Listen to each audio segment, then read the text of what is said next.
everyone, welcome back to Sunny Live Show. Thank you so much guys for tuning in. To all my subscribers, thank you so much guys for amazing support.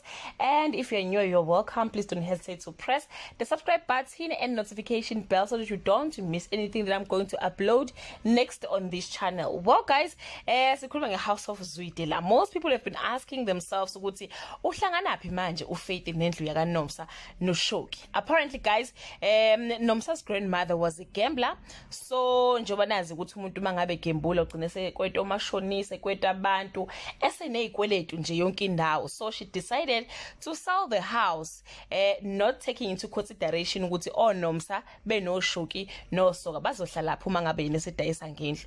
So Faith, being a good Samaritan guys, decided to buy the house ngoba yena wesanda kuwina ilotho nje sethandana nofunani, so wayithenga indlu and wabayekela ukuthi bahlale kuyo.